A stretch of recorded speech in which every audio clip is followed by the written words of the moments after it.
tahun 1985 itu harus memiliki dokumen seperti ini, ya, yaitu transkrip nilai lengkap, ya, SKS berjumlah 161, ya, kemudian transkrip nilai tersebut ditandatangani secara lengkap oleh dekan, oleh pembantu dekan 1. Ini adalah bukti yang tidak bisa dibantah dan apabila ya, dan ini adalah bocoran dari sebagian 709 dokumen. Ya, 709 dokumen ada transkrip nilai, ya, yang tidak sesuai dengan transkrip nilai asli ini. Dan ini sulit sekali akan dipertahankan, ya. Jadi inilah yang salah satunya sudah kami persiapkan.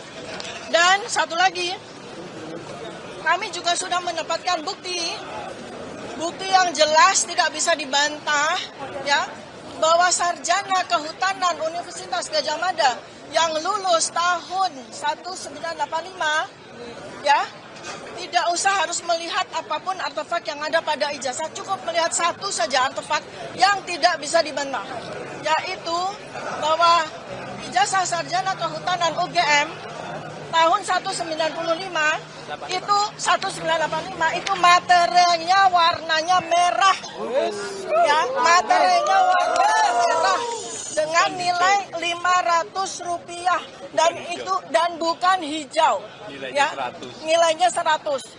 Ijazah yang menggunakan materi hijau dengan nilai Rp100 itu adalah ijazah sarjana muda, ya. Baik, dilanjutkan oleh Pak. Oke. Saudara-saudara sekalian, apa makna dari putusan pengadilan tadi? Yang pertama ini adalah kemenangan due process of law. Hakim dengan cermat menjalankan proses due process of law dengan sebaik-baiknya. Artinya apa? Hukum acara pidana betul-betul diterapkan dengan rigid. Ya, kita hormat kepada keberanian hakim melaksanakan hukum acara pidana dengan sebaik-baiknya. Kemudian yang kedua, majelis menyatakan bahwasannya dakwaan dinyatakan batal demi hukum.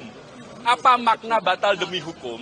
Yaitu dakwaan dianggap obscurable, kacau, membingungkan. Akibatnya apa? Dengan putusan yang obscurable tadi itu, membuat kami, advokat dan terdakwa, tidak dapat membela diri dengan sempurna, dengan leluasa. Karena itulah tidak dibenarkan oleh hakim. Dalam sistem peradilan sekarang ini, antara hakim, kemudian jaksa, kemudian advokat atau terdakwa, itu harus seimbang untuk bisa membela dirinya masing-masing atau memberikan pendapatnya masing-masing. Yang ketiga, ini yang paling pokok. Dengan batal demi hukum ini, apa yang dimaknai apa? Bahwa perkara ini tidak layak dipersidangkan. Ini bukan perkara pidana. Mau dibuat apapun pasti akan membingungkan kalau dibuat pidana. Bayangkan saja bagaimana kita tidak bingung. Adanya suatu wawancara dengan Aiman Wicaksono yang itu hanya dilakukan dalam bentuk pemusatan atau fokus pada foto, ya, itu dikatakan perbuatan pidana mengubah, merusak. Bagaimana? Ijazah yang otentik. Bagaimana? Yang berikutnya, Jokowi belum pernah menyatakan itulah ijazahnya dia. Bagaimana dia mengatakan itu merubah begitu loh. Jadi apapun dia, choice of forum atau pilihan forumnya ke pengadilan sangat tidak tepat. Karena itulah kami melawan. Bukan kami tidak berani, tapi karena ini bukan forumnya. Forumnya apa? Harus di forum ilmiah. Jokowi harus berani untuk bersaksi di forum ilmiah. Untuk menyatakan sah atau tidak sah dari ijazahnya. Demikian, terima kasih. Betul ya? Oke, ya dah. Sebelum Bang Tony dulu, Layar-layarnya dulu. Oke, saya ingin menyatakan bahwa Jokowi bukan sarjana.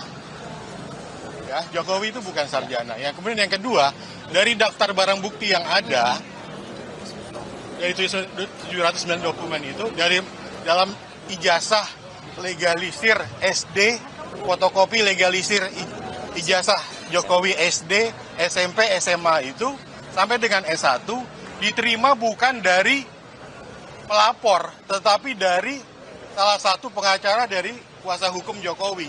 Barang bukti itu diterima harus dari si pelapor.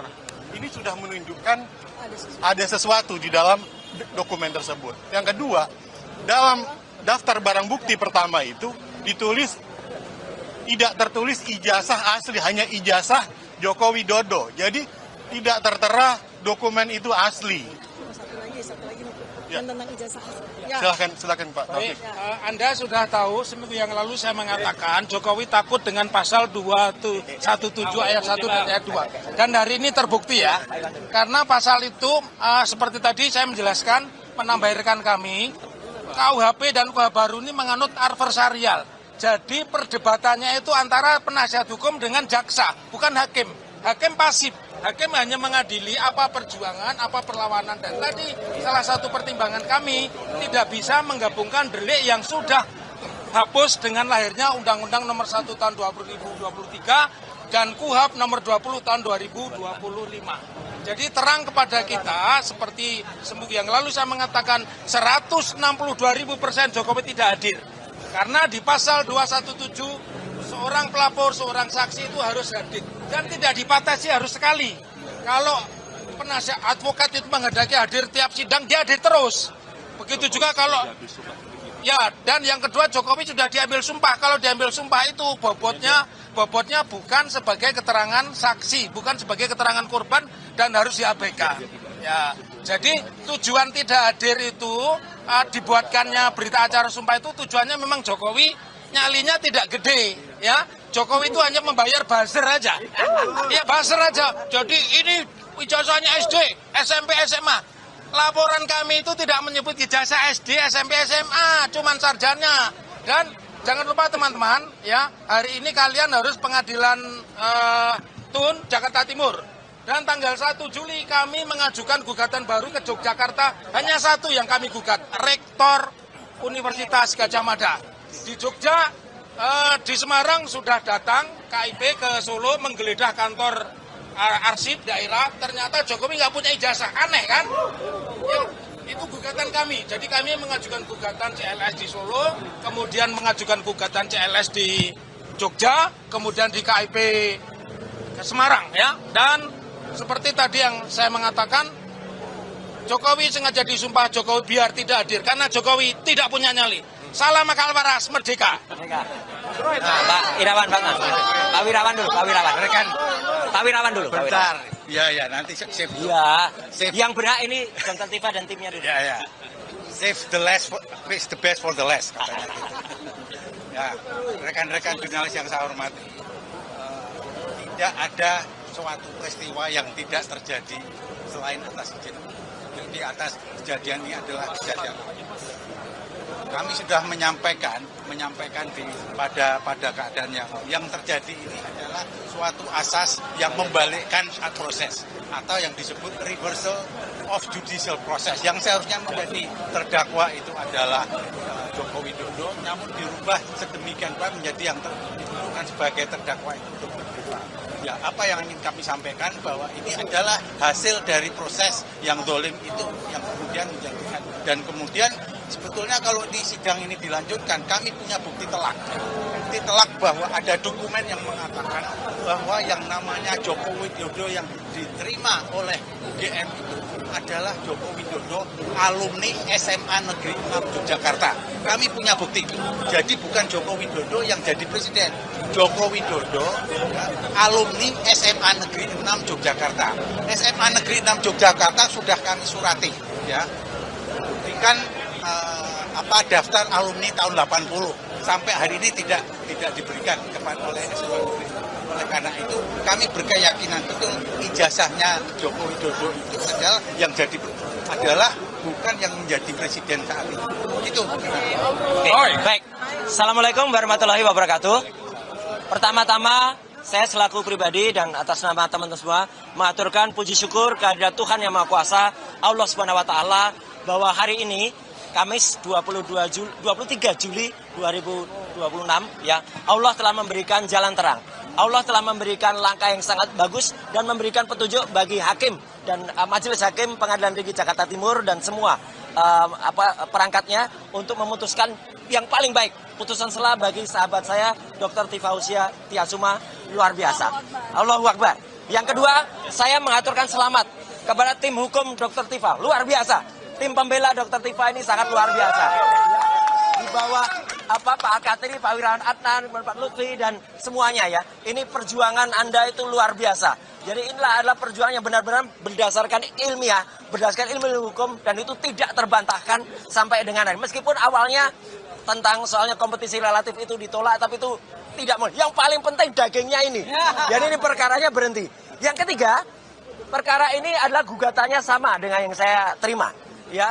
Jalannya juga sama, dakwaannya juga sama, sehingga di Projo DKK. ya dan kawan-kawan. Sehingga insya Allah kalau memang hukum itu lurus ya, ini tidak hanya menjadi presiden, tapi menjadi jurisprudensi.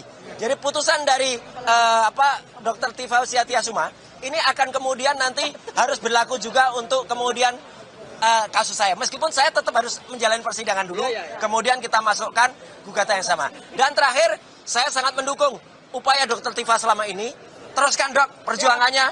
Dr. Tifa adalah ilmuwan muda yang luar biasa dan beliau akan membedah otak. Saya makanya pakai kaos ini. Ini Dr. Tifa dengan analisis neopolitikanya. Ya, tiap gitu. pagi ganti kaos. Iya. Jadi Dr. Tifa akan terus berjuang.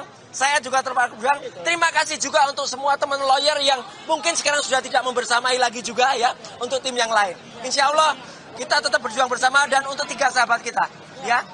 Mas Faris Al-Fadilah, Rustam Afendi dan Bu Kurnia, kami tetap membersamai Anda semua. Ya. Allahu Akbar. Terima kasih. Wassalamualaikum warahmatullahi wabarakatuh. Ya. Ya. Luar biasa. Oke ya. Terima kasih ya.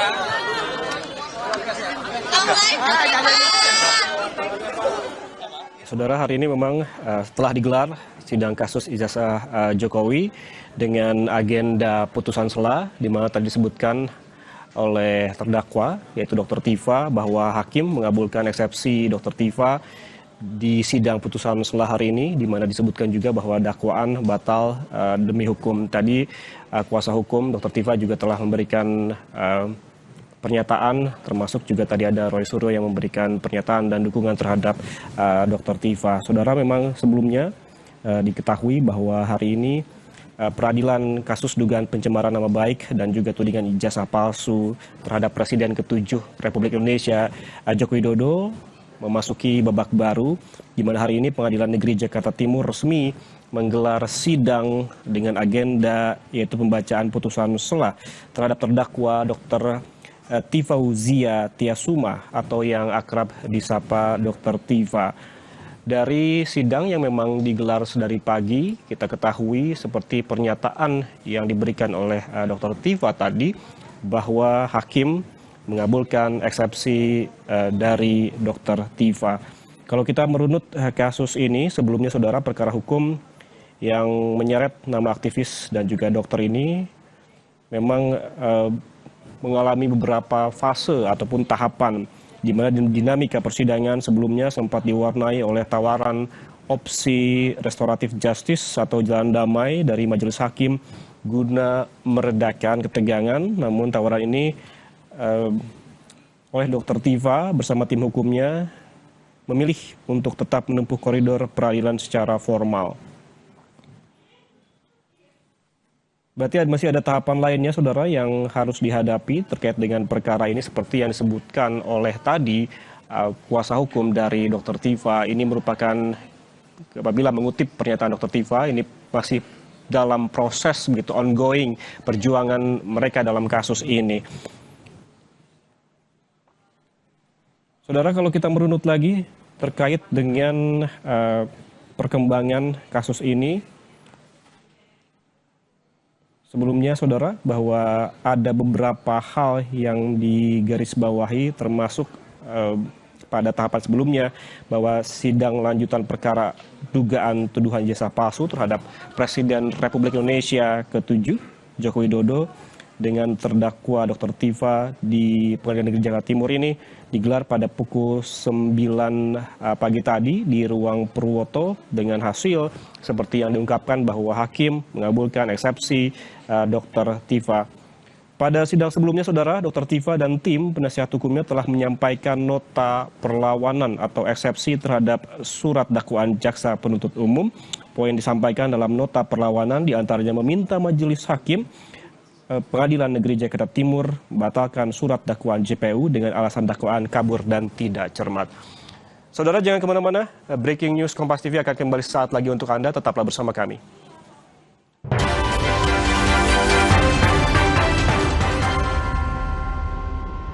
Saya pilih Le Mineral. Mineralnya bikin badan berasa lebih enteng. Le Mineral dari pegunungan terpilih